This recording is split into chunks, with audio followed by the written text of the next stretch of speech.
الموظف الحكومي اللي بتقاضى معاش 2000 شيكل و 3000 شيكل بده يعمل جمعية لما بتشتري كيلو لحمة. حسب حاجة شعبي أنا بدخل على البلد. يعني ما بدنا نضل برضو إحنا أداة فدينا الإسرائيلي وما لنا كلمة. صرنا نفتن على اللي برا من البرتغال وإسبانيا يزرع ويطعمينا 50,000 راس، هذول من حق الشعب، ما هنا من حق التاجر ولا من حق أي واحد ثاني، لأنه هذا إنجاز منظمة التحرير. لمين لازم يعود؟ يعود للشعب. ناضل يا شعب، الشعب ناضل، صح؟ بحق له يعصب، بحق له يعني امور كثير، لان يعني كل شيء طب في الانسان الا الامن الغذائي تاعه. الثروه الحيوانيه عندنا اندثرت لحد الان، يعني راح منها تقريبا 70%، ما ظلش 30%. حكومتنا 30 سنه بتفاوض حجر صحي فلسطيني فيش عندنا. ليش؟ طب ليش الناس بتقول اليوم انه سعر المستورد كمان زيه زي غيره؟ في بلاد تاني سعر المستورد هو اقل. لا بذبح فينا ذبح هذا المستورد يا عمي. هذول المولات مثلا اللي فتحت في المناطق في الضفه الغربيه قتل اصحاب المحلات. ابو الليث انا صرت شاك انك يساري، انت مش فتحاوي والله. والله على راسي اليساريين برضو مالهم احلى شباب، بس اصدقائي كله. انا عمر النبالي، نقيب اصحاب الملاحم في دوله فلسطين. كنت في حلقه مع تقارب اليوم ووضحت عده امور تحصل في مجتمعنا الفلسطيني في اسواقنا. للاسف الشديد اسعار اللحوم عندنا في فلسطين لا تطاق، وهي ليس بمقدور المواطن الفلسطيني، واصبح المواطن الفلسطيني يعني عندنا ليس بمقدوره او موسعته انه يشتري هذه السلعه ويقدمها لابناء عائلته. ويعني احنا بدنا حل جذري وسريع من حكومتنا كي نتساعد في هذا الامر، وحياكم الله.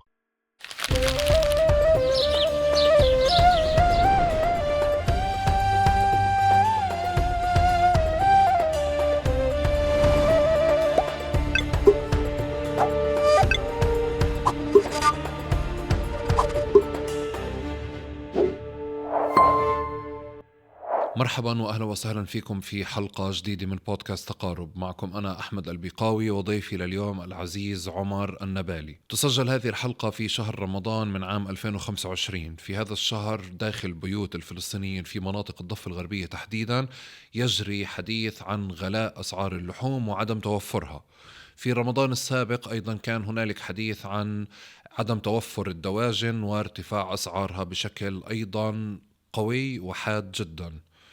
ما بين كل رمضان ورمضان بجري حديث عن أسعار اللحوم، عن عدم توفرها، وأيضا حتى بعض الأحاديث بتكون من قبل الحكومات الفلسطينية عن توفر العجول أو الحصة أو الكوتا اللي مسموح لنا إدخالها، أو حتى الاستيراد من قبل الاحتلال أو تجار الاحتلال أو الاستيراد من الخارج. في حلقتنا لليوم، في حوارنا لليوم مع العزيز عمر نقيب أصحاب الملاحم، رح نجرب نتعرف على هذا الكار أو على هذا التخصص أو على هذا على مجال العمل، هذا مجال اللحوم تحديدا ومجال الملاحم، لنتعرف فيه على هذه التجارة، ارتباطها بالسياسة، ارتباطها بالاقتصاد، وأيضا انعكاسات الأوضاع الاقتصادية اللي بتعيشها الناس أو الأوضاع الاجتماعية على هذه التجارة، لنفهم أكثر كيف السوق بيأثر، كيف السوق بتأثر، سوق اللحوم تحديدا، بالأوضاع العامة، وأيضا ما أثر ومحددات وتحديات هذا السوق تحديدا.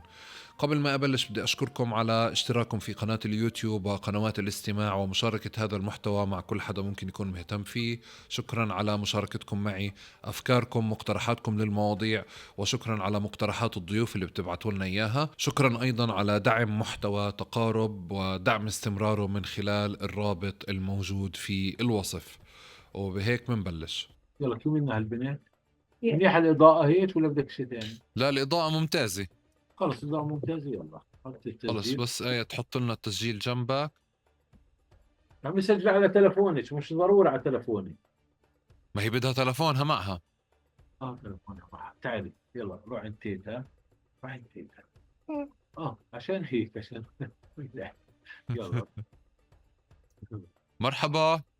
وديت لك انا امبارح التصور اللي وديته للوزير اول امبارح. وديته لكم اياه. قرأتوه؟ شفته طبعا. اه شفته. اعطيته 3 نقاط لانه قلت له في الدنيا في رمضان انا بقدر اتعامل معك ماما يلا. نقطة.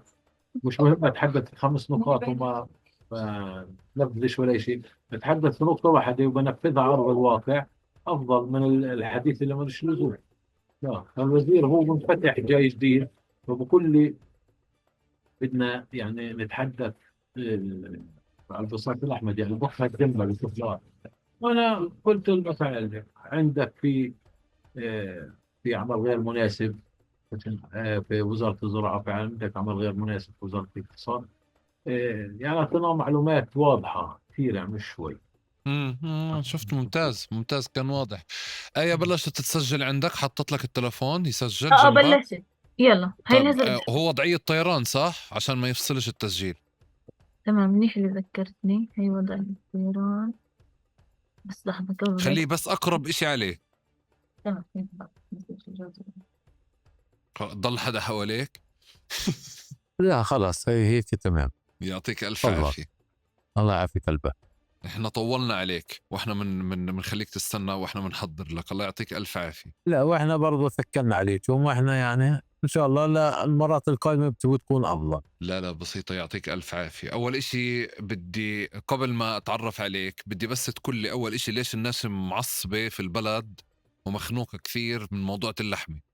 حديث الناس اليوم على الإفطار وما قبل الإفطار الساعة الأخيرة، لما بدهم يحكوا على إشي بناقشوا موضوع اللحمة والأسعار والغلا. شو قاعد بصير في البلد؟ الناس بيطلع لها تعصب وبيطلع لها يعني تسوي اللي بدها اياه، لانه اذا الامن الغذائي لقمه العيش، لقمه العيش مش قادر يعني تتوفر لهم يعني بشيء مناسب.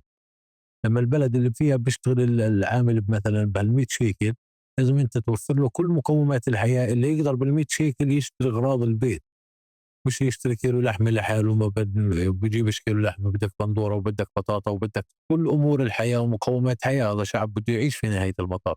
ولكن الواضح على امر الواقع انه يعني في فجوه اصبحت كبيره ما بين المسؤول والمواطن، وفي فرق شاسع في طريقه الحياه. يعني ذاك معيش بطريقه حلوه كثير، والمواطن يعني تحت خط الفقر بدرجات، يعني شيء كثير هذا يعني عشان هيك يعني مش بس بحق له يعصب، بحق له يعني امور كثير. لان يعني شيل شيء طب في الانسان الا الامن الغذائي تاعه. الامن الغذائي هذا من حق الشعب ونوفر. الحكومه متوجب على الحكومه انها توفر هذه الامور وهذه السلع اذا كانت تيجي من الخارج. يعني للاسف الشديد احنا يعني لما بنحكي من الخارج لانه يعني الشعب يعني اركن على اللي برا يزرع له ويطعميه. قبل كان يزرع وياكل لحاله. اليوم صرنا نركن على اللي برا من البرتغال واسبانيا يزرع ويطعمينا. يعني في جمارك كثيره، فبتوجب على الحكومه انت عشان تتماشى مع ابناء شعبك ارفع الجمرك. اذا انت يعني معني في ابناء شعبك، اذا انت يعني بلا الجمرك، يعني الجمرك في نهايه المطاف مادي فلوس بلا منه. يعني حافظ على ابن شعبك احسن ما تحافظ ايش على الفلوس، لان الفلوس بكثرتها يعني ليش كنا فيها في المجتمع. واحنا يعني لو كده تقدم كده كثير مش راح تبين في بلدنا على فكره. يعني لو بتيجي سفن الدنانير والاراك من الخارج عندنا على البلد تختفي، تختفي بتتقلص بتروح ما بتوصل للمواطن. سبحان الله بالطريق يعني بتترك. بس أنت بتقول لي إنه هسه في غلاء في رمضان غير عن ما قبل رمضان؟ يعني حسب العرض والطلب يعني ارتفع فترة. يعني البكا هو يعني طول الفترة هذه، طول فترة الحرب هو غالي.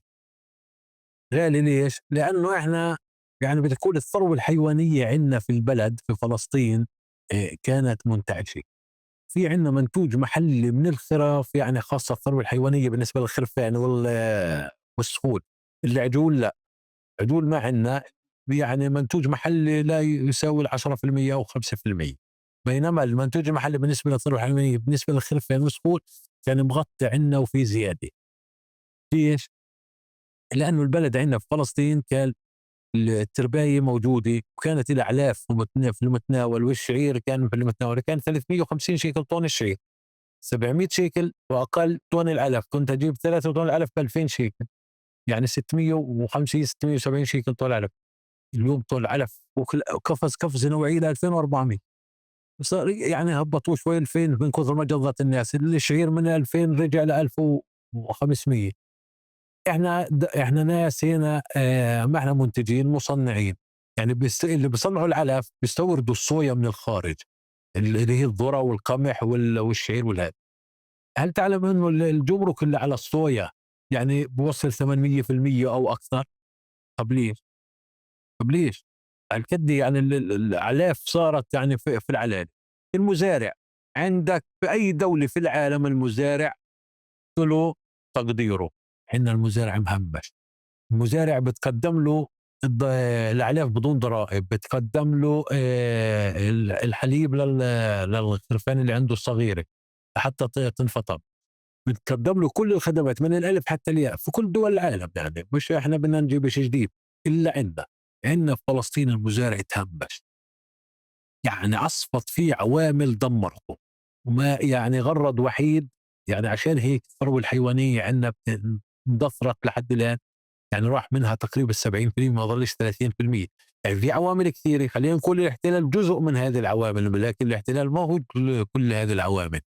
يعني مثلا الاحتلال حرم المزارع عندنا من المراعي في بعض المناطق، يعني بعض المناطق مش في كل المناطق مثلا فلسطين، يعني المي بس. ولكن المزارع بده عشان احنا نكون يعني نقدم هذه السلعة لابن شعبنا بشكل صحيح 100%، المزارع بده وقف جادي من الحكومة.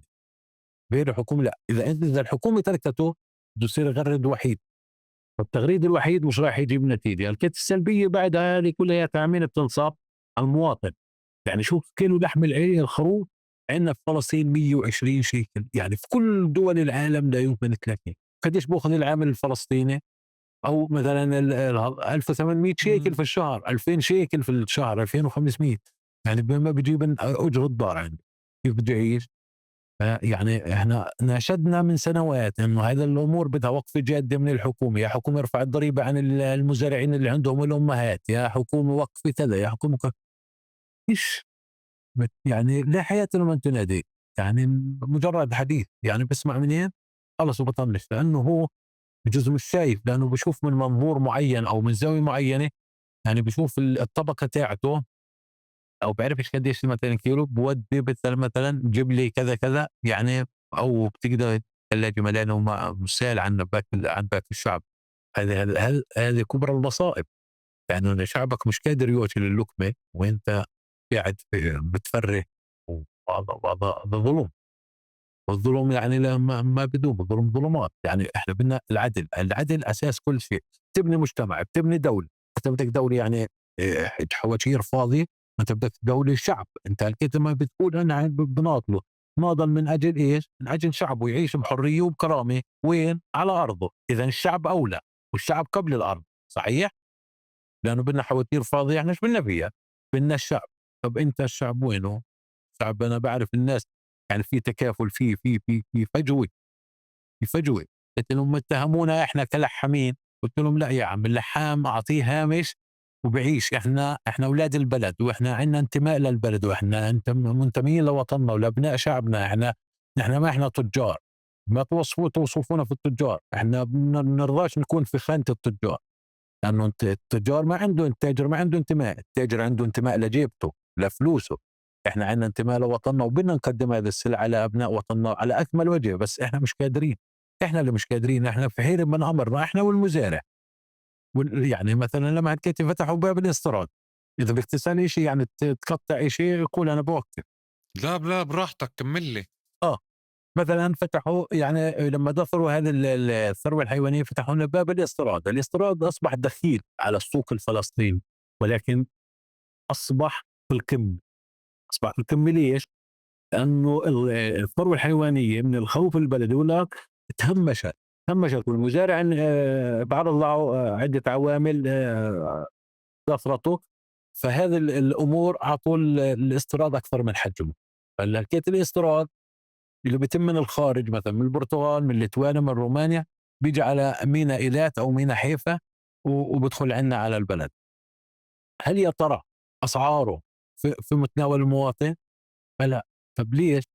لانه هو هنا اللي بيستوردوا اصحاب النفوذ ببيعوا نفس الخروف نفس البلدي واكثر من البلدي، ما فيش فرق في السعر، او اميز من البلدي. يعني حاليا اميز من البلدي في السعر. الختم اللحوم نفس الختم البلدي والمستورد، وهذا حج، هذا حق من حقوق المواطن تم الاعتداء عليها من قبل نص النظام القانوني. يعني اول مره بشوف انا لما حكيت مع الحكومه بقول لهم انت حطيت النظام والقانون، وانا كمواطن بطالبك في انك تنفذ القانون. يعني اول مره بشوف ان الحكومه بتغيب القانون. يعني هذا ما بصير انك انت تغير كحكومه تغيب القانون. الحكومه هي اللي بتسن القانون وبدها تفرضه، فيش مصلحه شخصيه. المصلحه العامه هي اللي لازم تكون طاغيه، ولكن للاسف الشديد عندنا المصلحه الشخصيه هي اللي ماشي. المستورد اقوى من اقوى من الموظف. هل يعقل؟ عشان مصلحتك تدمر بلد، عشان مصلحتك تدمر وطن، عشان مصلحتك تدمر مجتمع. مين انت؟ فهنا طلبنا احنا في الجلسه الاخيره، احنا بجوز الحديث يعني احنا يعني من جهه لجهه بروح بالحديث، لانه هيك الوضع معنا.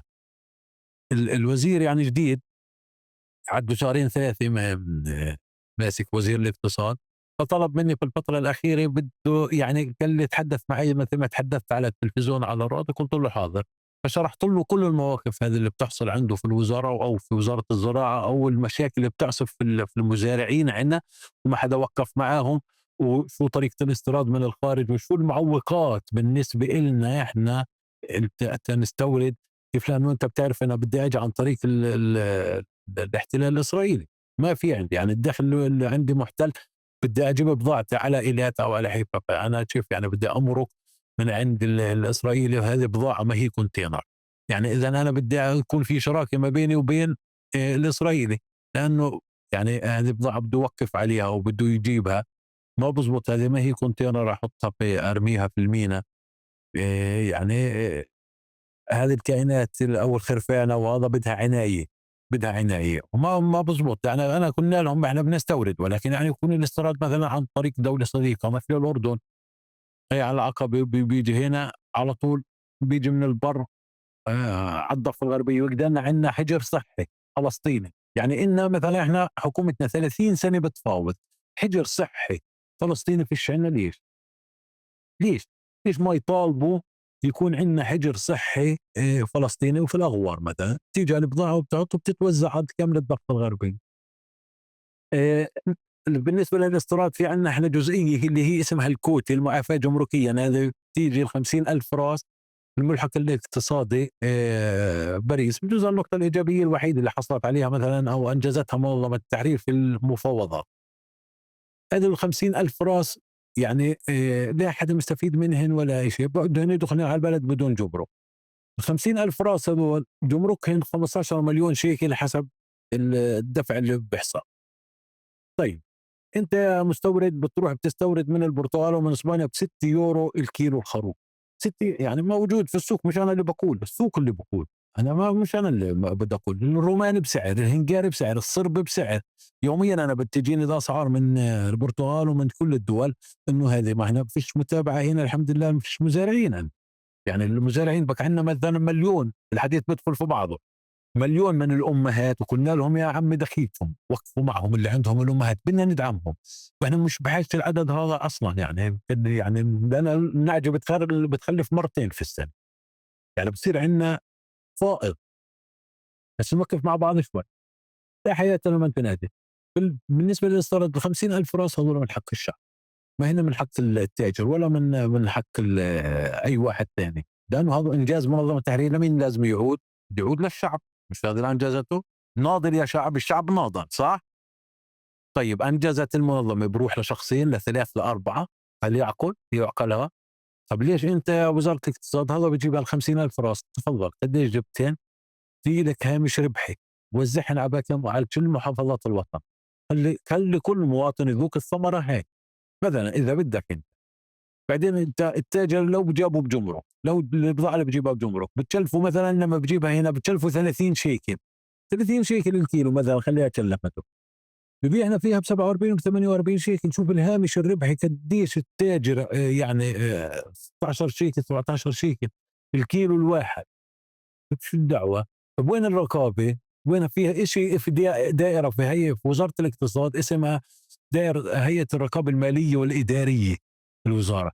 كل مستورد بيجي بدخل بضاعته، تفضل اعطيني الكشوفات تاعتك، هي الاسعار 1 2 3 4. اذا انت كلفك مثلا 50 شيكل، بدك تبيع ب 55، هم اللي بعطوا لها هامش الربح. مش هيك؟ شيك واجب. ولا يذبح الناس؟ هذول ذبحونا. التجار هذول ما عندهم انتماء لوطنهم، عندهم انتماء لجيبتهم، بدهم فلوس، اللي عنده بده فلوس أنا ما باتقارن فيه ولا باقعد يعني باجي في صف واحد أنا وياه، لأنه وين الاتجاه بيجي معاكس. أنا فيش فكري، أنا فكري في بناء مجتمعي، في بناء وطني، في وقفتي وتضامنه مع أبناء شعبي، يكون علاقة وطيدة ما بيني وبين أبناء شعبي. مش أنا يعني شغلتي مادية فقط لا غير، اللي شغلته مادية هذا ما بدوم. اللي بدوم ابن البلد وبنعمر البلد. انا يعني خلال سنه مثلا في مثلا حكيت فيه انا في واقعين في مأزق، والمشكله عندنا قاعده بتتفاقم وبتتعاظم. احنا قبل ما تصير المشكله مستعصيه بنقدر نحلها. كيف بدنا نحلها؟ اذا جبنا وقفنا على المزارع، بنوقف معه كل محافظات الوطن وبنوفر له من الالف حتى الياء شو اللي بدك اياه، وبنفرض السعر اللي بدنا اياه قديش بده يبين بيع الخروف المفطوم الابن 60 يوم. لما بصير ب 100 دينار بدل ما هو ب 300، المواطنة اللحمة بتراح، بتراح. ربنا بيطرح البركة، ربنا بيطرح البركة وبيسر الأمر. ولكن إذا ظلينا بالطريقة هذه لا يمكن، لا يمكن يعني تتماشى الأمور وتتحسن، لأنه كل عام أسوأ من عام، كل عام الشيء بتتراكم. والشيء وين السلبية؟ السلبية على المواطن، السلبية على المواطنين. كنا للوزير يا أستاذي العزيز، أنت في الاتفاقية في بتدخل 50,000 راس هذول بدون جمرك. هذه الاتفاقية تاعتك في ال94، وأنت في ال94 شعب، والعدد السكان الشعب عندنا في فلسطين قديش كان؟ نص الموجودين حاليا، نصهم مزبوط، مش بزيد في نمو. طيب احنا هالكيت، طب احنا بحاجه ل 100,000 ل 150 ل 200,000 بدنا ندخل. وانا يعني انت برضو الحكومه وقف عند مسؤوليتها، ما بصيرش تظل انت تحت سيطره الاسرائيلي يقول لك بس دخل ال 50,000. قول انا حر، انا بدي ادخل 200,000، بدي ادخل 50، بدي ادخل 70، انت حر حسب حاجه شعبي انا بدخل على البلد. يعني ما بدنا نضل برضو احنا اداه فدينا الاسرائيلي وما لنا كلمه. قال احنا مثلا بجوز بنقدرش هالكيت، قلت له لا، هذه اتفاقيات وهذا بروتوكولات، هذا بتمزقها انت. تقدر اذا بدك بتقدر. يعني انا اعطيته مثل بسيط، قلت له الاسير بكبع بين 4 جدران والحديد، وحصل كل حقوقه من خلال امعائه. هالوسيله الوحيده السلبيه اللي بملكها امعائه، وحصل كل حقوق. احنا بنقدر نحصل، بس ما بدنا نضل مرشدين انه قاعدين نكون اسرائيل بعطي. وقف عندك، انا بحقوقي بدي اياها، انا شعبي بده 50,000 100,000 200,000، انا بدخل اللي بدي اياه، انا اللي بحسب. انت ما تفرض علي. احنا بنضل هم يتحكمين فينا اللي بدهم اياه يمشوا علينا برضو. جريمه، ما بزبط. يعني تحركوا اللي عندنا هذول السياسيين، يشدوا حنكهم يشدوه شوي، ويدخلوا المتطلبات تاعت المجتمع. قديش المتطلبات احنا شعبنا بيحتاج، توجب عليهم ايش؟ يدخلوها على البلد. واذا انا غلطان يقولوا يا عم هذا الزلمه غلطان. ليش؟ ليش اظل انا تحت رحمه فلان وعلانته؟ لا يا عم، شو انا بحتاج شعبي، انا بما اني مسؤول عن شعبي انا بدي ادخل على الشعب شو اللي بده اياه على اسواق المجتمع تبعنا. ابو الليث، انت هيك يعني لخصت لي المحاور اللي انا بدي اسالك عنها كلياتها، بس بدي ادخل فيها في التفصيل. بس قبلها بدي اتعرف عليك بتقارب في البرنامج عنا، بنترك الضيف يعرف نفسه كما يحب يعني. فبدي اعطيك المايك بس بتساعدنا نتعرف عليك، عشان كمان نفهم هيك المعلومات الدقيقة هذه اللي بتعطينا إياها، والأبعاد الاجتماعية والاقتصادية من أنو محل جاي. فتفضل. انا اسمي عمر عبد مصطفى نخلي، النبالي، بسكن في مخيم الجرزون، محافظه رام الله والبيري. انا اصلي من بلد اسمها بيت نباله، قضاء اللد، من 48. احنا مهجرين، يعني اليهود استولوا على ارضنا في سنه 48، وطردوا ابائنا واجدادنا من ارضهم واستولوا عليها، ولحد الان يعني ارضنا قائمه وفاضيه ما فيها اي شيء. يعني منطقه مطار اللد، هذه ارضنا واحنا لا يمكن نتنازل عنها. ان شاء الله ان يعني يوم اللي يجي ونعود على ارضنا. انا بسكن في مخيم. أبو الليث، قصتك مع فلسطين كيف بلشت أنت؟ شو الحادث اللي خلتك تصير تشوف كل الأشياء بشكل بهذا البعد الوطني؟ بنفع ترجع للذاكرة الأولى أو القصة الأولى اللي مع الاحتلال اللي عملت لك هذا الاشتباك اللي أنت بتحكي فيه؟ يعني إحنا أي فلسطيني بينولد يعني وبيلاقي احتلال، فيعني من الطبيعي إنه تولد عنده هذه، يعني بتنولد بالفطرة، خلينا نقول إنه أنت من حقك إنك تعيش بحرية وبكرامة. حرية وبكرامة لازم تعيش. إحنا يعني أنا يعني بجوز أنا يعني كنت عمري 57 سنة. يعني أنا من ال82 وأنا 15 سنة تعرضت للاعتقال، في ال85 كذلك، في ال89 في الانتفاضة الأولى تعرضت للإصابة. أبنائي كذلك.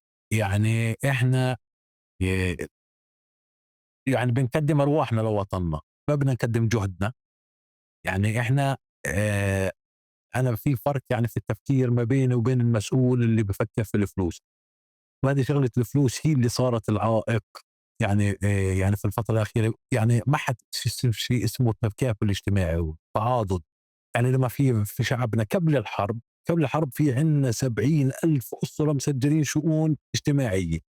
طبعا يعقلها في شعب فلسطيني، يعقل إنه عندنا مسجل 70,000 أسرة، مش حرام؟ في ناس يعني قاعدة بنعطيهم 700 شيكل في الشهر، 700 شيكل في الشهر، وفي ناس قاعدة بتشرب فنجان القهوة هنا وهنا وبتدفع ال700 شيكل. ليش؟ مين أنت؟ مين؟ ليش أنت يعني أنت تفضّلت حالك على الناس هالكلب؟ ولكن للأسف الشديد يعني في يعني خلّينا نقول يعني شباب فتح ما وقّفت صح، أو رضيوا بالإنجاز اللي أنجزوه مثلًا المعاش، أو ما في سؤال. والفصائل الثانية ما حسمت، وابن الشعب يعني الوحيد اللي بيغرّد الوحيد، يعني اللي بده يكون بعيد عن الحكومة، ما بيقدر يحاسبهم. لأنه الإيد لحالها ما بتزبط، هذا بده يقدر يعني بشكل شعبي. وعندنا ما بتعرف يعني لا برضه لا في عندنا مجلس شعب ولا عندنا تشريعي ولا يعني ما فيش. يعني المسؤول بيرتقي بيشوف إنه هذا العمل مناسب فليقم. ما فيش مشورة. على شو اعتقلت وعمرك 15 سنة؟ يعني إحنا فيش إلا إحنا تشلّوا حجار، تشلّوا حجار بس. يعني من حقك إنك تقاوم المحتل. إحنا بنقول لحد اليوم من حقنا أن نقاوم المحتل. من حق أي شعب تحت الاحتلال من حقه إنه يقاوم. وطريقة الاحتلال يعني طريقة المقاومة شو بدها تكون؟ لأنه المقاومة يعني تكون النضال مثل التجارة، في مربح وفي خسارة. أنا ما بارمي شعبي يعني اللي يكون مثلًا النضال ضمن العقل والمعقول. مثلًا الحجارة ال من حق المواطنين أو أي شعب يعيش تحت الاحتلال. يعني نفس الشيء كان في ال82، كان في ال85، كان في ال89 في الانتفاضة الأولى. يعني الكل تعرض، الكل ضحى وقدم من أبناء شعبنا. ما بنقدر نزود على أي حدا لأنه يعني الكل مقدم. يعني أنا يعني يوميًا باعتقلوا. أنا قبل أسبوع اعتقلوا ابني أصغر واحد 17 سنة. لحد امبارح أنا كنت في محكمة عروبة، لحد امبارح يعني تأخرت بجوز يعني على ناس كثيرة أو على مقابلات كثيرة. أنا كنت امبارح في محكمة، رُحت حضرت محكمة كنت عليه. يعني قلت للقاضي يعني ابن ال17 مش خالص منكم، ابن ال15 مش خالص منكم. يعني حتى نعيش إحنا أنا ما بيهمنيش، أنا باتحدى. قال لي المحامي، قلت له: "إيش يا محامي؟" قلت له: "أنت وديت الجيش كسروا لي الدار. يعني أنت إحنا حتى في حياتنا أنتم عذّبتوا آبائنا، عذّبتوا أجدادنا، وبتعذّبتونا إحنا، وهيكم بتعذبوا في أبنائنا. يعني يعني مجرمين لهالدرجة أنتم، ما إمم. فيش في راسكم إلا الإجرام." إيش يعني. لكن إحنا في نهاية المطاف الشعب لازم يكون متماسك أكثر من هيك وأفضل من هيك. لأنه في الفترة الأخيرة يعني شعبنا ما كان متماسك صح حقيقةً، ولا متعاطف ولا متعاضد مع نفسه. وهذه يعني من كبرى المصائب. طب كل قصة نقابة أصحاب الملاحم، ليش إشي اسمه نقابة أصحاب الملاحم، وكأنه في كمان نقابة أو اتحاد لإشي الدواجن، صح؟ عندك الدواجن شيء ثاني، نقابة بس ليه أصحاب هي ليه المال. النقابات مشتتة؟ يعني أنت قاعد بتقول فعليًا على شعبنا المشتت، والمساحة هذه الصغيرة يفترض نعم. بإمكانها تكون مساحة واحدة، ليه مشتتة؟ شتت لأنه لغة الحوار والاحترام مفقودة. ما فيش احترام ولا تقدير. إحنا هلقيتِ إحنا يعني قطاع مثلًا قطاع اللحامين والمزارعين في فلسطين، مثله مثل أي قطاع في المجتمع العربي، خلينا نقول مش الفلسطيني، مبني على العفوية. مبني وين؟ على العفوية زينا زي باقي المجتمعات. كيف بال 2019 اجى شتية استلم الحكومة، هذاك الوقت يعني تنذكر وما تنعاد. شو اتخذ قرار؟ اتخذ قرار عدم وقف شراء العجول من الداخل المحتل. هو بقول يعني استيراد العجول من اسرائيل، هم بيحكوا بلهجتهم، احنا بنحكي بلهجتنا. انا ما برضى اوقع اي ورقه لحد اليوم الا اذا مكتوب فيها شراء العجول من الداخل المحتل، أو يعني شراء ثروه حيوانيه. هم بيقولوا استيراد الثروه الحيوانيه. فاجى اتخذ القرار هذا، بكى صاعق علينا، افقدنا لقمه عيشنا. الاف الاسر بتعيش من هذه لما بنجيب العجول احنا من داخل المحل وبنسوقها في داخل الضفه الغربيه. معي انت ولا انا قصه لا لا حديث؟ لا معك، لا سامعك، لا لا. يعني ضليت سمع. آه. يعني بكى القرار مجحف بحق هذه الشريحة أو هذا القطاع الواسع في المجتمع الفلسطيني، من مزارعين، من لحامين، من إلى آخره. طب ليش كذا، ليش كذا، ليش كذا؟ فتصادمنا مع الحكومة أول مرة وثاني مرة وثالث مرة. وزير الزراعة يعني كان وقتها رياض العطاري وزير الزراعة. فبقول يعني وأنا خاطب فيهم، يعني لما سوينا اجتماع مثلا مباشرة، سوينا اجتماع في غرفة تجارة رام الله والبيرة للحامين وتجار من الضفة الغربية، من تجار الضفة الغربية، ويعني بيشتغلوا بس مع الداخل المحتل. واتخذنا قرار انه نعمل حراك ونصعد من لهجتنا فتم الاختياري انا كمتحدث اني اخاطب الحكومة. شكلنا لجنة من كل انحاء الضفة الغربية، انطلقنا فحكينا معهم. فكان الرد صاعق بالنسبة إن لما رياض العطاري الله بكى كان وزير الزراعة، كان هذول غير قانونيين. شوف الحديث، قال غير قانونيين، مش مرخصين، مش مرخصين. ما احترمش إنه إحنا أبناء هذا الشعب، ما احترم إنه إحنا أبناء جلدته، اللي هو قول عن حاله إنه هو يعني من الناس اللي قدمت وضحى.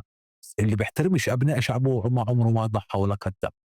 اذا انت بدك تضحي وتقدم، بدك تقدر اصلا اول شيء محترم ابناء شعبك ومقدرهم، لانك اذا انت مناضل بتكون من ثمك وبتطعم ابن شعبك.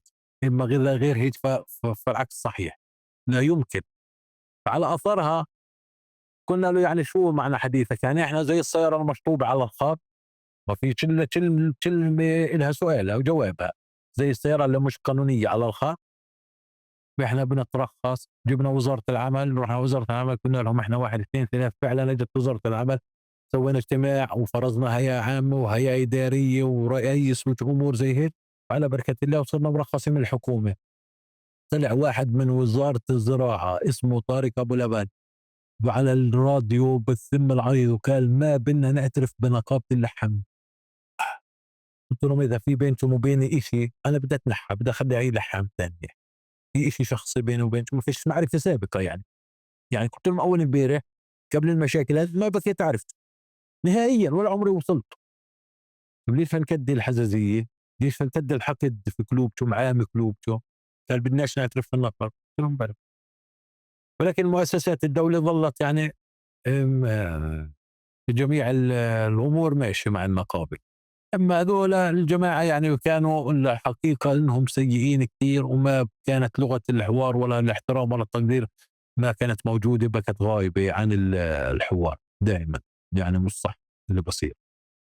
طب بكل نقابة في البلد في لها فرز تنظيمي أو حزب ما اللي هي بتتحرك فيه. نقابتكم في لها طابع تنظيمي، طابع حزبي؟ احنا نقابتنا يعني خلينا نقول اللحامين يعني جماعه انتمائهم لوطنهم عميق، ولانهم ترابطهم في الارض وفي الزراعه مع المزارع مباشره. فيعني خلينا نقول موزعين هم، ولكن احنا ما فرضنا. احنا يعني مؤيدين للجميع وبنحب الجميع، وانا ما بفرق. يعني انا مثلا انا فتحاوي، بس انا ما بفرق بين ابن اي فصيل. انا بدور بطلعش على الكميه بقدر النوعيه. لازم يعني تتعامل مع الجميع بكل اريحيه، لانه هذا ابن شعبك، وهذا يعني إن كان حماس او جبهه شعبيه او جبهه ديمقراطيه او جهاد، كل واحد، لانه احنا في بيت واحد وفي اسره واحده. إن كان أنا هيك ابن عمي كذا يعني هذا غلط كبير إنه يكون في تفرقة. أنا باتعامل بالنسبة لي شخصي وباقولها على الملأ وباقولها للجميع، إنه بتوجب على الجميع إنه نتعامل مع بعض بكل أريحية ونقيم الحزية ما دام هدفنا واحد. في هدف غير تحرير الأرض ورفع الظلم عن الإنسان، في غير هيك ليش أختلف معك؟ إذا في شيء في مآرب شخصية، في مآرب شخصية للي بيحاولوا يوجدوا الفتن ويوجدوا المشاكل ويوجدوا هذه الأمور، في لهم مآرب شخصية. إذا إحنا بننجح لما فيش شيء في عندنا مآرب شخصية، فيش في قلوبنا حقد ولا غل، بنمشي خط مستقيم بنقدر النجاح حليفنا. أما بس إذا إحنا أبو بدنا الليث هذا الحكي مثالي بزيادة. ما يكون مثالي، ما إحنا مثالي يعني هو مثاليين، هذا بنزل على ما الأرض إحنا يعني. انت كون متاكد انه انت افضل ناس موجودين على الكره الارضيه. احنا مش فخر والله، ما احنا يعني مش احنا قاعدين بدنا نفطر ونفشر وها. احنا افضل ناس موجودين على الكره الارضيه، بس احنا مهمشين حالنا، احنا مهمشين بعض. احنا صار عندنا مسؤول فيش حدا يقول له ثلث الثلاث قديش، وهذا غلط. هسا هذا انت غلط. انت شو كنت تعمل قبل هلا، او قبل ما تكون نقيب نقابة اصحاب الملاحم، شو كنت تشتغل؟ فاتح ملحمه، ببيع للناس من اللحمه وبجيب عجول بس. هذا ما دخلتش على الترباية والأمور، لأن ما فيش عندي أراضي، أنا مش في بلد يعني، أنا في مخيم. الترباية والهذا بدها أراضي شاسعة من هذا. طب إحنا الزراعة بسيطة جدا. الزراعة ما قديش بيجيها دعم؟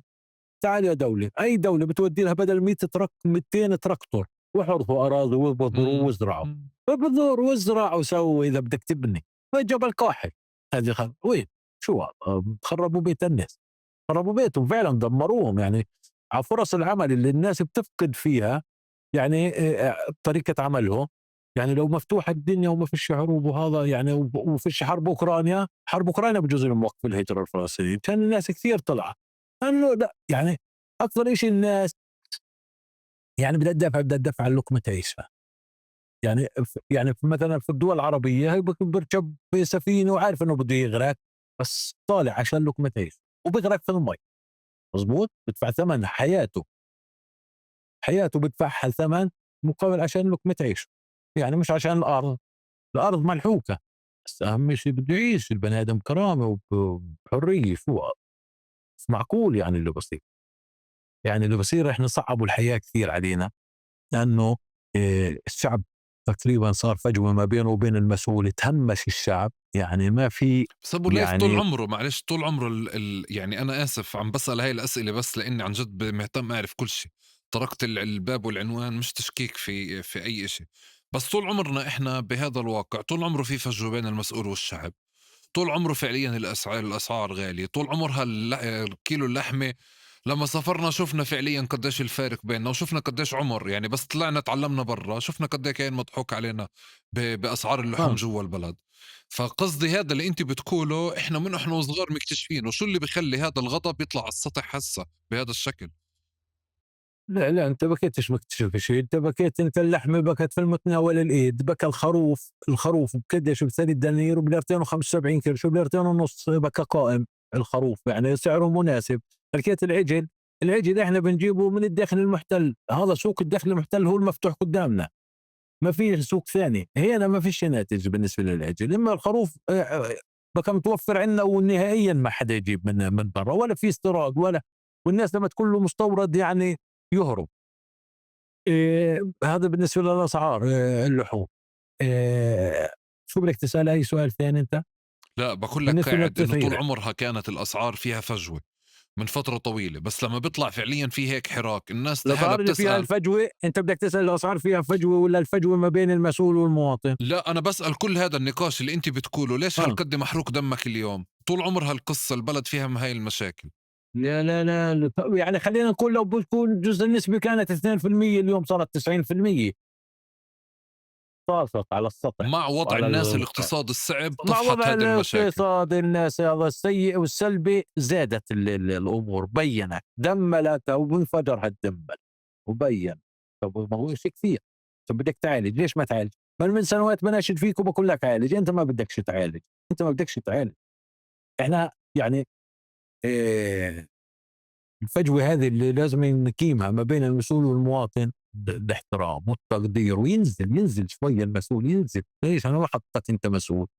خلص تظلش مسؤول. أنت مسؤول منتخبك الشعب على سنتين ثلاثة، بتقوم في هالمهمة، بتخدم شعبك مش توكل شعبك. احنا لا، بوكل شعبك، بتخدم شعبك سنتين ثلاثة ومع السلامة، يلا بدنا نشوف غيرك. انت منيح، انت احسن واحد، بس لازم يجي غيرك.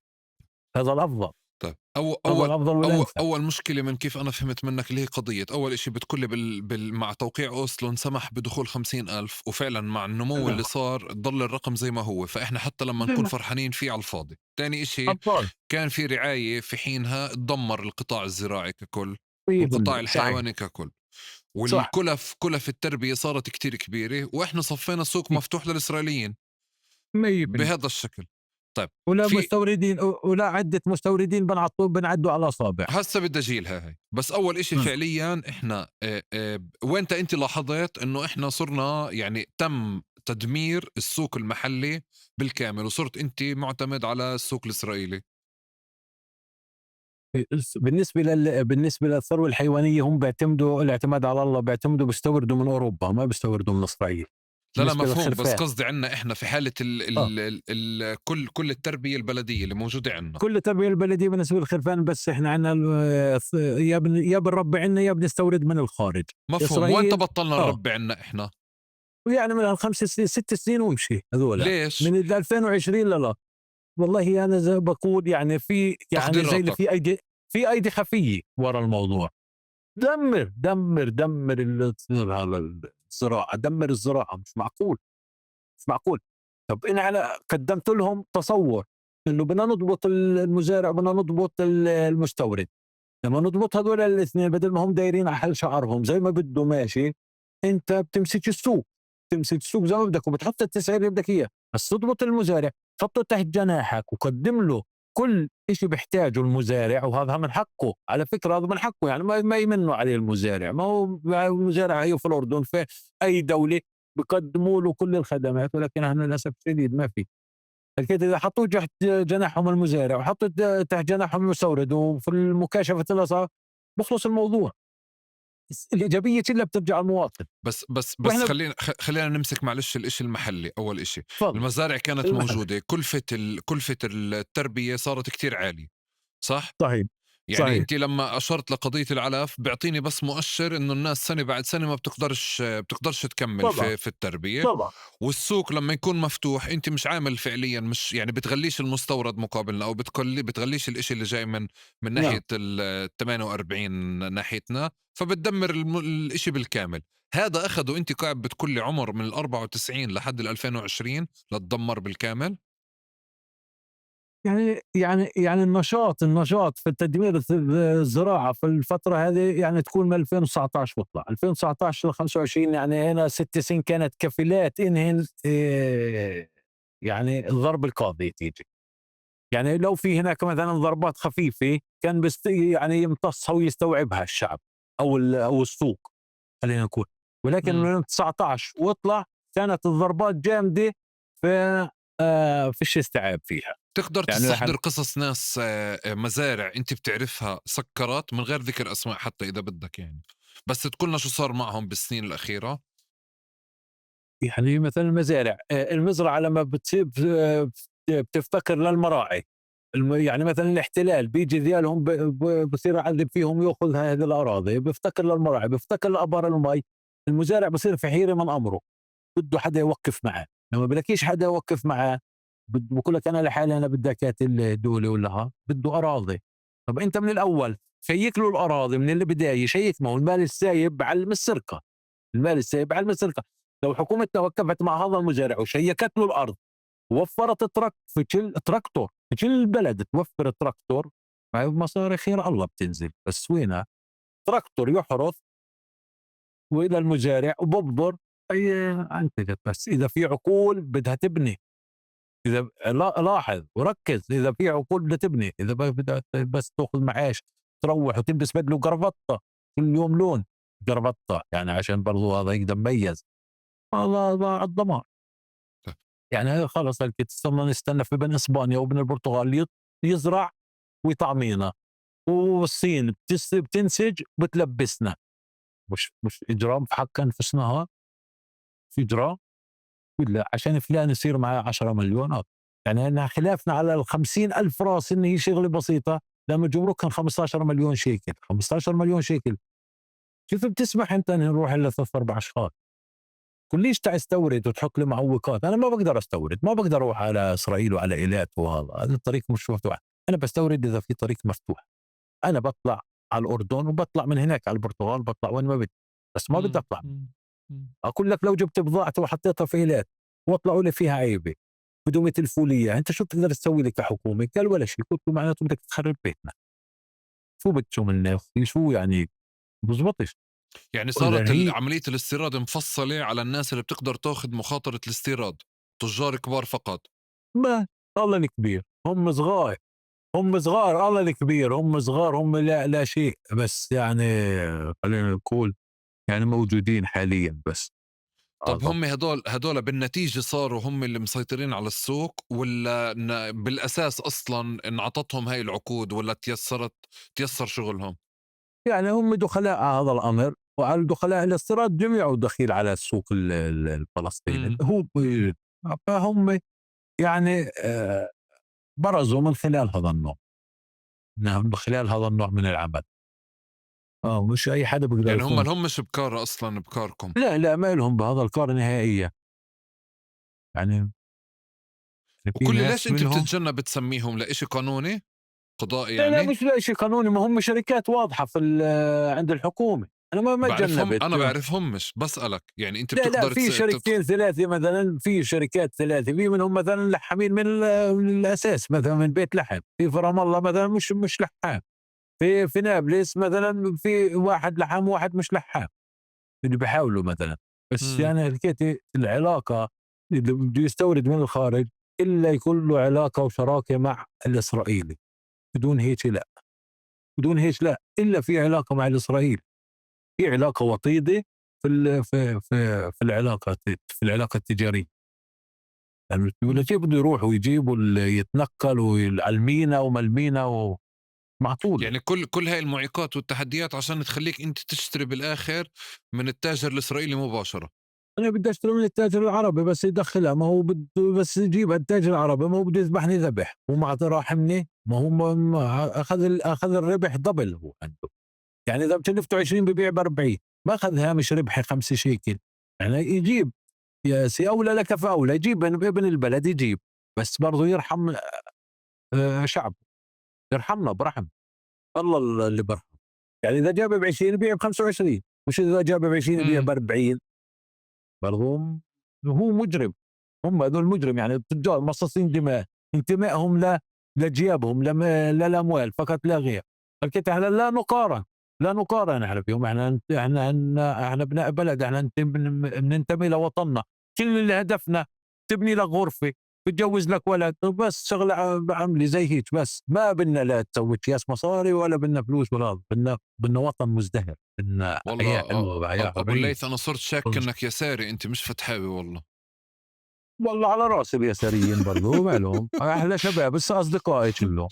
لا، والنعم، اه والنعم فيك اه وفيهم، والنعم، والله بس هذا على شباب. الخطاب اللي فعليًا يعني يعني جزء كبير من خطاب فتح مش القواعد، بس يعني لإنها اه صارت في مكان السلطة وصارت قريبة من التجار اللي أنت بتحكي عنهم، فعادةً اه بتجنبوا يحكوا بهذا النقد الواضح اللي أنت بتقوله يعني. لا انا إنه في بنتقد بالآخر في معلم، تحالف رأس مال موجود، تجار كبار مع ناس سياسيين اللي عملوا هذا المشهد اللي أنت قاعد بتقوله. طول ما انت تحت الاحتلال غلط يكون في راس مال، حكيت الاقطاعيين مثلا لو بدنا نندرج على المولات، هذول المولات مثلا اللي فتحت في المناطق في الضفه الغربيه، لان قتل اصحاب المحلات، وصاحب المحل مش عنده عيله وبده يعيش، إن كان اللحام، البقالة الصغيرة هذه المنشآت الصغيرة، أو صاحب محل الخضرة، مش هذا عياله بدهم يعيشوا، قديش عندنا آلاف العائلات، قديش لما بيفتح المول وحاطط عنده 10,000 سلعة، وإحنا شعب بنعيش تحت الاحتلال، إحنا وقت ما بدنا بنتذكر الاحتلال، وقت ما بدنا بننساه، يعني مسموح ومش مسموح، في قانون ومش قانون، ما تقول إلا كاتب لي في القانون في القرآن، طب طبق القرآن زي ما بتطبق القانون. المول هذا لما قاعد بينافس فيه. انا بالكيلو اللحمه بكلفني مثلا 100 شيكل وبدي ابيعه ب 110 و120، هو ببيعه ب 70. طب منين بتجيب اللحم؟ يعني انت عندك مثلا 10 مليون و20 مليون بدك تضيعهم، يعني بهم تكسرني. يعني بدك طب ما انت قاعد بتنفذ في خطه ترامب على المطريه. هو يعني انا فقدني فرصه عملي. لما انا بفقد له فرصه عملي ولقمه عيشي، شو انا بفكر في ايش؟ ايش اشتغل؟ في البحر؟ في عندنا بحر ولا في عندنا إمم، جبل كاحل؟ إمم.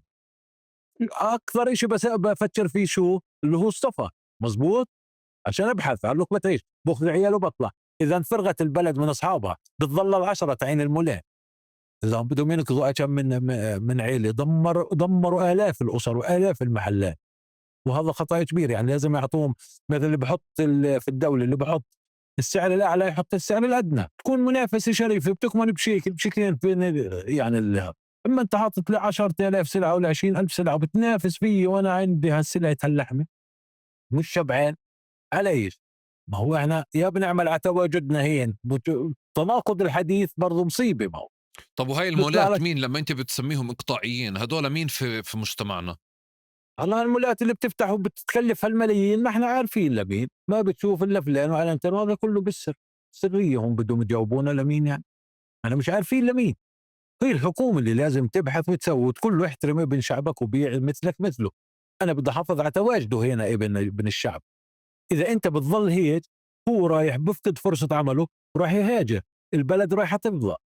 اذا انت يا صاحب المول انت بتنفذ خطه ترامب للتهجير وانت مش داري، يعني بلا مؤاخذه. يعني اذا انت مش داري هي ضريتك. اصحى، يلا ارجع واحترمني وخذ خطوه لورا ووقف وقول انا بدي ابيع مثل الملحم. بدي احط سلعه اضافيه في المول، بدي احط اللحمه، ولكن بدي احترم ابن شعبي. هذا اللحام اللي فاتح في البلد وفي القريه وفي المخيم وفي المدينه بدي ابيع مثله. اذا بعت سوق التكاليف ب 100 بدنا نبيع ب 100. خلاص، هي الاحترام المتبادل. مش تكسرني يا رجل، تكسر فيي ليش؟ منين بتجيب هالفلوس قاعد انت؟ ملايين ملايين، شو الدح هذا اللهم لا حسد، احنا ما بنحسدش حد. بنحب الواحد يعيش بكرامته افضل من كل الفلوس اللي خلقها له. لأ، ولكن هو يعني هو لا كمان أبو الليث أنا فاهم شو أنت بتقول، أنا فاهم وجعك، لإنه فعليًا في إشي واضح إنه في الكل بيحكي احتلال، بس لا في تبعات الاحتلال في ناس بتلبسها، اللي هي الناس اللي بالقواعد موجودة قاعدة في القرى والبلدات والمخيمات والمدن المهمشة، ومن لا مكان تاني بتشوف في ناس قاعدة بتعمل مصاري، يعني لسه في ناس قاعدة بتفتح استثمارات. فهون وهدفنا بصير عندك هذه الفجوة الكبيرة اللي أنت هل- بطلت فاهمها. أنت مش قاعد بتقول إنه في حرب موجودة على شعبنا وكلياتنا قاعدين بنضرب، لا، في ناس قاعدة بتبني مشاريع. واضح لي لا يعني، واضح لي اللي أنت بتقوله. بس أنا عندي سؤال في بالحديث عن الرقابة الحكومية. لا. في بعض القطاعات بنحكى انه الحكومه متواطئه، البعض هيك بقول، ومن مكان تاني بقول الحكومه غائبه. بحالتكم انتم، بحاله السوق، سوق اللحمه تحديدا اللي انت بتحكي عنه، انت بتميل اكثر لانه وصف في حاله الحكومه؟ والله انا بميل، يعني ما هي الحكومه مش كلها. الحكومه مثلا ممثله بوزارات. مثلا لما انا احكي قلت مثلا مثلا خلينا نقول شبهتها في الاجهزه الامنيه. قلت اذا بتصير جريمه هي الاجهزه الامنيه بتنقض وبتقبض على المجرم خلال ساعه او خلال نص ساعه، يعني سهرانه على البلد وبتشتغل، بتحكي كلمه الحق البني ادم. بينما هذول لما انت شايف الزراعه بتتدمر واللي بيستورد بيذبح في الارض، معناته في عندنا وزارتين، الزراعه والاقتصاد، هن بتتحمل المسؤوليه الكامله. حكيت انا ليش بدي احمل مثلا المسؤوليه لوزاره الثقافه، لوزاره كذا، ليش تحملها مسؤوليه؟ هذا امم القطاع مسؤول عنه الاقتصاد والزراعه، امم فلازم ينعش انه يشوف طرق مباشره كيف طريقه الانعاش. هذا يعني كيف الواحد مريض في الانعاش وبده ينعاش، وهذا الزراعه عندنا في الانعاش. الكيف قلت لهم بدنا ننعشها.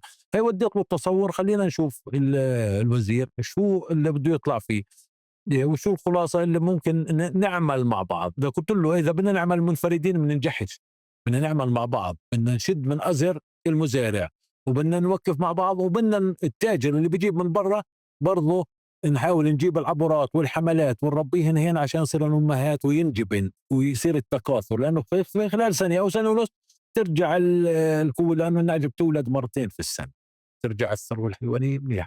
بس شو هذا بده ايش؟ عمل ايش؟ دؤوب، متعاون، متكامل.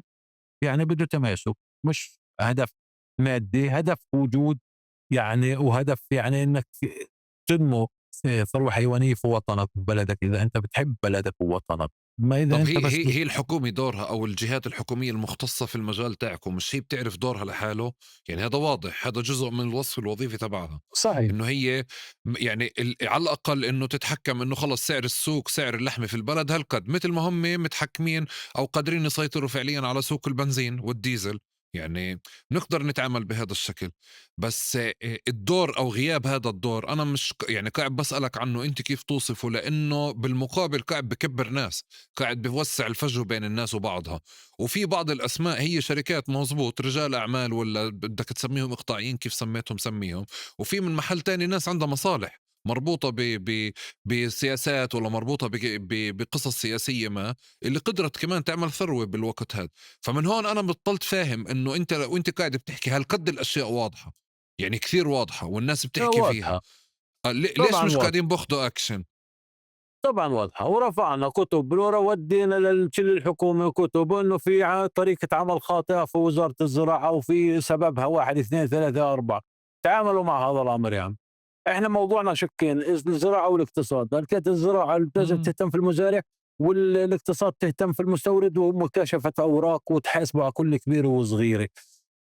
والزراعة يعني هذا الملف الكوتي هي السنة هذه بس، السنة أول سنة بروح على الاقتصاد، حملوا الوزير الجديد حمله ووداه على الاقتصاد. قبل صار له سنوات وين في الزراعة تيجي 3 4 شركات وكل واحد مسوي شركتين باسمه، هو نفس الشركة مسوي شركتين باسمه، زي اللي بيلعبوا لعب. آه اللهم صل على سيدنا محمد. تحت هذا المسمى بدهم يحافظوا على هذول الشركات الأربع شركات أو 5 شركات ضمن مسميات 2 فقط لا غير. شو فكيت مسميات 2 تحت 2 يعني تحت أصحاب 2 رجال أعمال 2؟ أصحاب 2 ولكن أنا يعني مثلا أنا عمر النبالي بقدم باسم عمر النبالي وبقدم باسم ابنة كمان شركة، والله كذلك شو الدعوة 4 شركات 5 وهدول شركات. وهدول ناس بقطاع اللحوم والّا خارجه؟ والله واحد من قطاع اللحوم واحد من خارج قطاع اللحوم، واحد دخيل على قطاع اللحوم. الدخيل الكيت جاي من أنو كار؟ الكار بعرفش شو الكار تاعه، ولكن بكاش في اللحوم، ولكن اجى على الاستيراد هلكيت وصار ابن السوق وصار بده يتسوى في السوق، ولكن عشان في يعني محاسبه انه ماشي في السوق، لو في مكاشفه اسعار وفي هذا يعني هامش ربحي، من حق المواطنين كلهم هامش ربحي للتاجر فقط لا غير، ممنوع إمم. يعني انه يمشي زي ما بده. المهم خلينا في النقطه الاولى، انه مثلا في هال5 شركات. طب بدنا نجيب شركات ثانيه، شجعنا 5 شركات إضافيات، تعالوا تفضلوا جيبوا رغم المعوقات ورغم الشروط القاسية وكلهم ليش هذا الشرط وليش هذا الشرط وليش هذا الشرط، تعجيزية. عشان ايش؟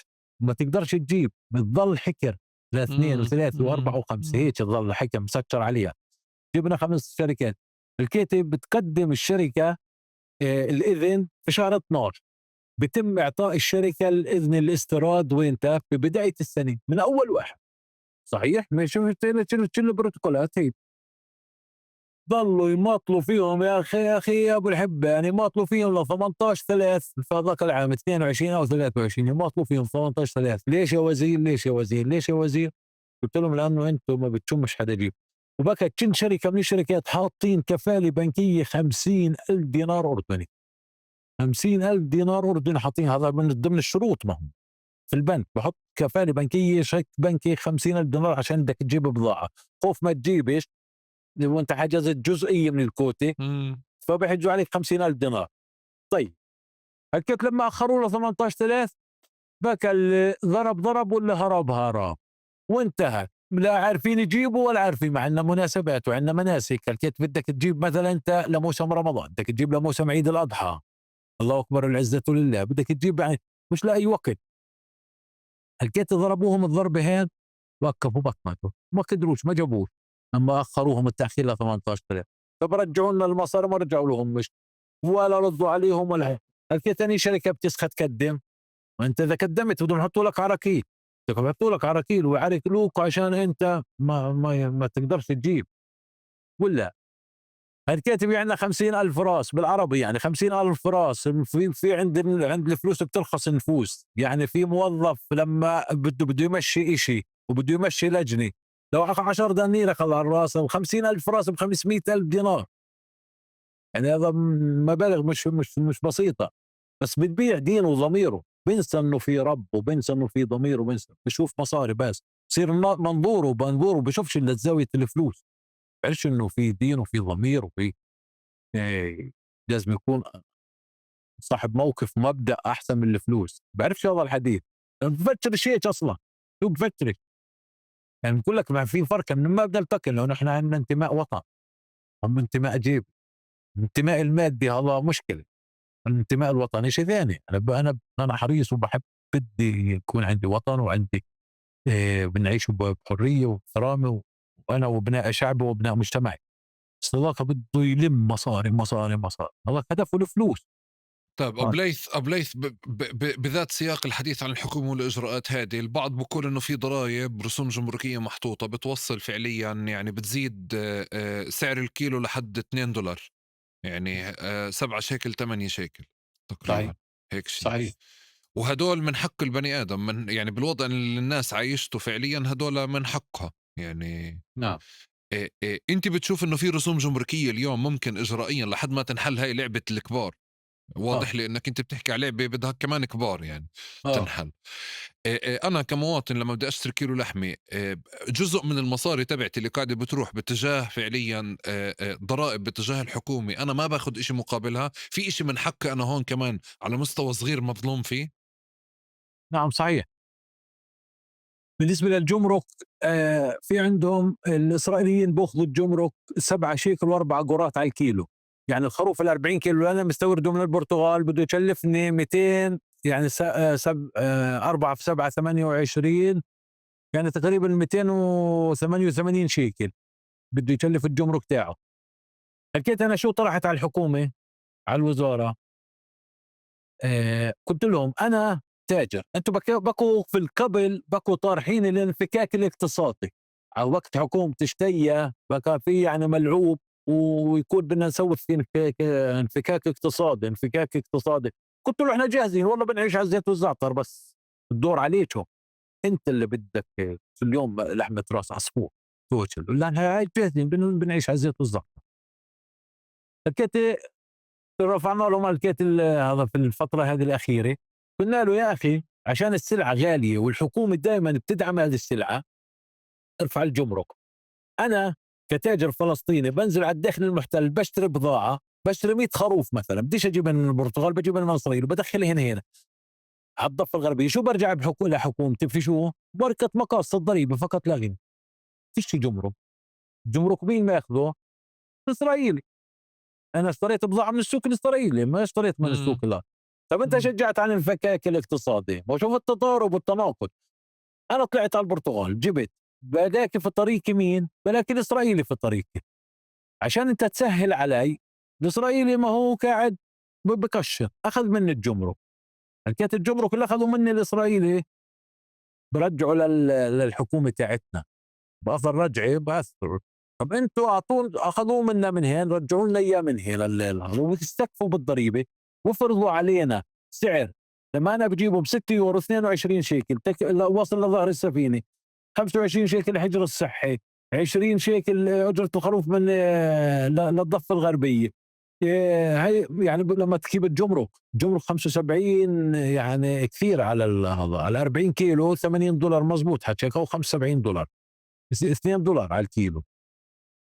لما بتقيم هنا دول مش بنزل، قديش تكاليفه؟ 25 شيكل، 25 اللحام صار عليه ب50، قديش ببيعه للمواطن؟ 55.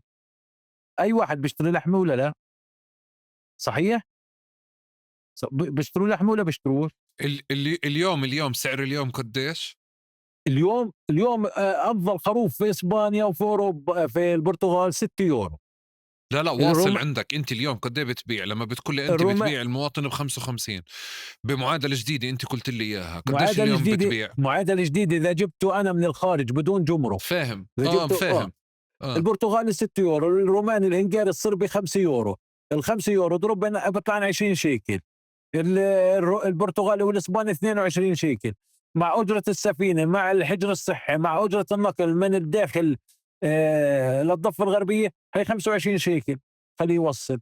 ضرب 2 ما بعطي النص من نسبة الخروف، ال40 كيلو بعطيك 20 لحم، ضرب 2 مزبوط، 25 ضرب 2 هي 50 صحيح؟ صار علي ب50، قديش أنا بقدر أقدم هذه السلعة على المواطن؟ بكفي 55 5 شيكل في الكيلو. هي المواطنات اللحم، بس بدها طريقة عمل. احنا الحل موجود. طب بس ليش فيش الناس بتقول طريقة عمل. اليوم انه سعر المستورد كمان زيه زي غيره؟ في بلاد ما تاني سعر هو المستورد هو اقل، بس سعر المستورد عندكم مش على فعليا زيه المستورد زي. ذبح عنا، لا بذبح فينا ذبح هذا المستورد يا عمي، بحطوا الجمرك وبحطوا الهامش الربحي تاعه 20 شيكل الكيلو. ما اعطيتك الحسابات، مم. اعطيتك مم. ما نحسبها، هذه عمليه رياضيه. حاطط هامش ربحي له يعني من ال 20 ل 18 شيكل، لما بتشلفوا مع الجمرك 30، مع الجمرك شلفوا 30 بيبيعني اياه ب 48 وزن 40 كيلو، 18 شيكل الكيلو، مش اجرام؟ مم. مش مم. كثير؟ كثير كثير ولا لا؟ كثير كثير. طبعا. طب وين المحاسبين؟ وين العاملين عالم ابو علي وبدنا نحاسب وبدنا نسوي؟ تفضل حاسب يلا، اعطيني التاجر، يعطيني ينزل على السوق كذا، وضح هذا الامور كلياتها. بس ما فيش، ما هو احنا بنقول لك يعني احنا صار عندنا المستورد والمتنفذ شركاء، شريك المستورد. اذا انت بتظل تدافع، انت قاعد عن المستورد تظل تدافع عنه، معناته انت شريك معه. اذا اصبح عندنا المستورد والمتنفذ المسؤول شريك. هذا اللي بيحصل عندنا، لانه هذا فيها موضوع فلوس. يعني الفلوس، عند الفلوس بترخص النفوس. يعني هذا اللي بيحصل معنا. يعني هذا بدنا بنضيعه ويضيعوا ابناء الشعب جميعه عشان هم يسووا شويه فلوس، وهذا شيء لا يجوز.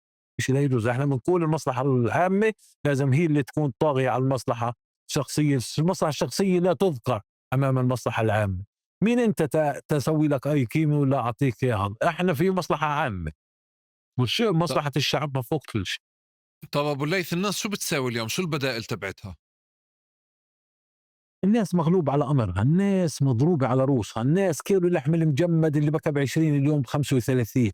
الناس يعني بتختصر، يعني بتطلع هيك على اللحم وانت بكت وبتضلناش. 20؟ قبل فتره بكت ب 20، ما هم قبل برضه قديش؟ قبل كم من سنه بكت ب 20 وب 22 بس اللحوم المجمده. بس ما هم برضه حادينهم.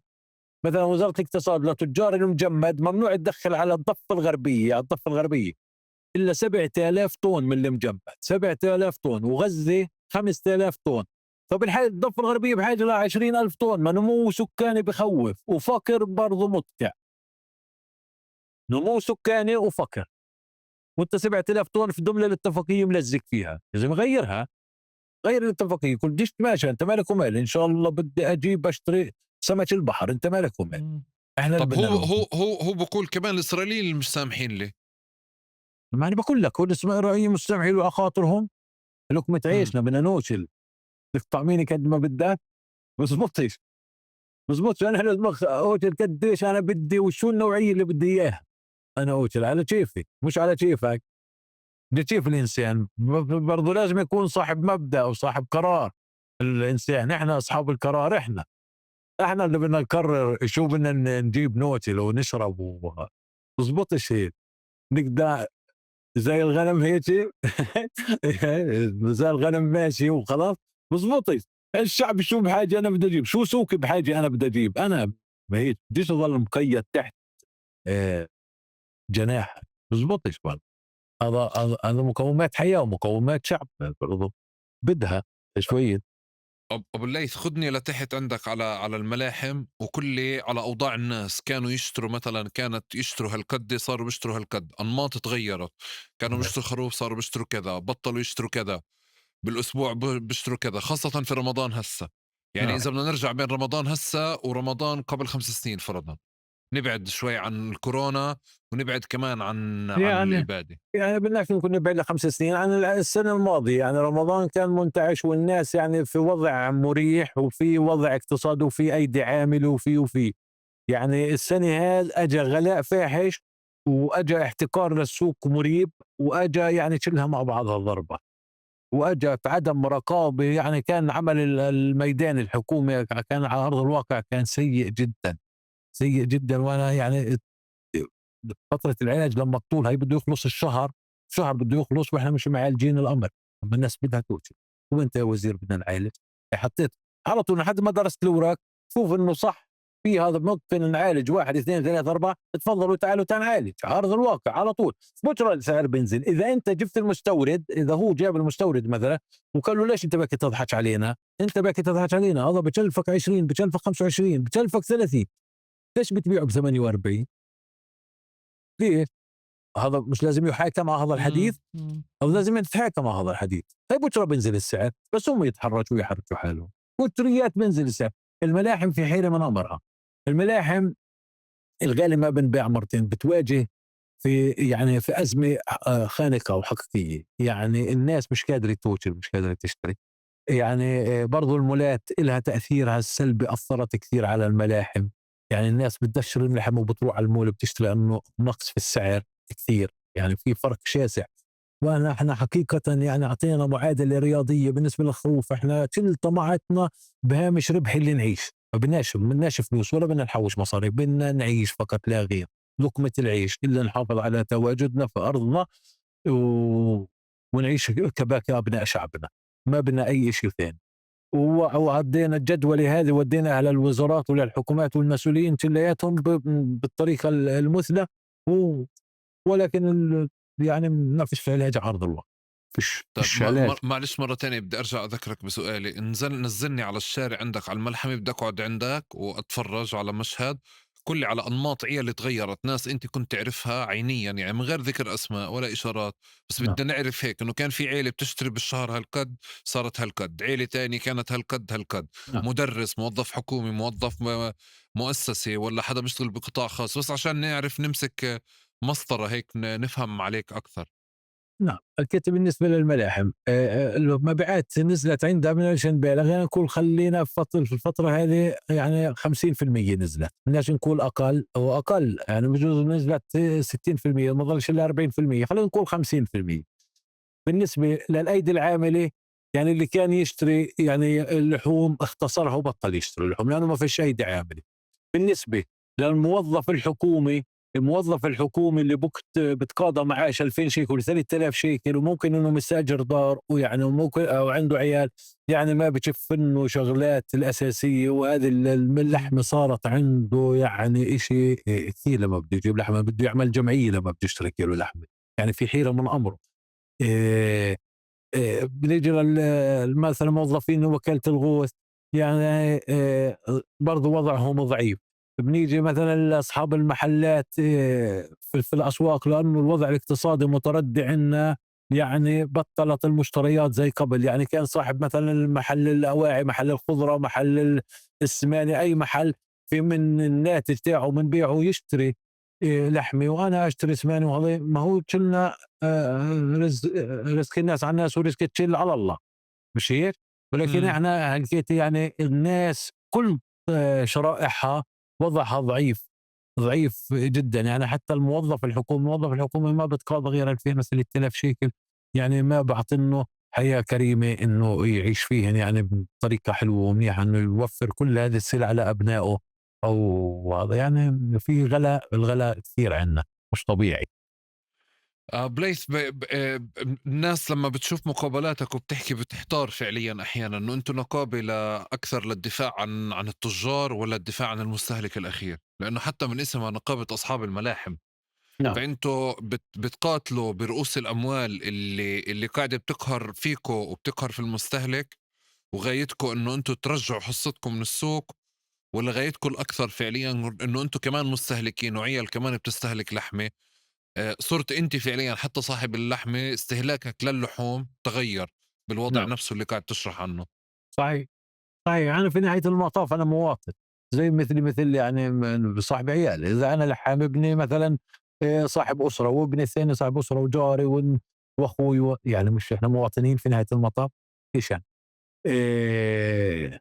تركيزك على السؤال عشان أنا ما باقول شدتش. أنتم نعم. كنقابة أصحاب الملاحم، نعم صحيح. أنتم منحازين أكثر للتجار والّا منحازين للمستهلك؟ لا لأنه إحنا في البداية إنه قلت لك أنا من حديثي إحنا لمجتمعنا ولشعبنا، إحنا من بداية تشكيل النقابة أول هدف حطينا فيها خدمة المواطن أولا قبل اللحام. حطينا أول هدف خدمة المواطن أولا، لأنه إحنا عندنا انتماء لوطننا ولا ابن وطن. إحنا ما عندنا انتماء بس لترك العمل ولا الفلوس. إحنا هاي الهدف محطوط. كيف الثورة لما انطلقت وحطت هالهدفين عند تحرير الأرض ورفع الظلم عن الإنسان مثلا، ما تحققش شيء. إحنا لحد الآن الحمد لله إحنا في النقابة في النقابة إحنا الحمد لله رب العالمين حققنا هذا الأمر، وبنعمل بضمير.